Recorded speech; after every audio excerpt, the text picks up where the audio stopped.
வணக்கம்.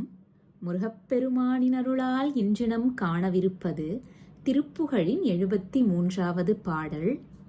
நிற்கும் சூது அன்ன மெய்த்தன முண்டைகள் கருப்பன் சாரோடு அரைத்து உள உண்டைகள் நிழல் கண்காண உனக்கி மணம்பல தடவா மேல் நெருக்கும் பாயலில் வெற்றிலையின் புறம் ஒளித்து அன்பாக அளித்த பின் இங்கு எனை நினைக்கின்றீரிலை மெச்சல் இதம் சொல்லி என ஓதி உறக்கண்டு ஆசை வலைக்குள் அழுந்திட விடுக்கும் பாவிகள் பொட்டிகள் சிந்தனை உருக்கும் தூவைகள் செட்டை குணம்தனில் உழலாமே உழப்பில் ஆறு என்னும் அக்கரமும் கமழ்கடப்பம் தாரும் முகப்பிரபையும் தினமுலத்தின் பார்வையிடத்தில் நினைத்திட அருள்வாயே.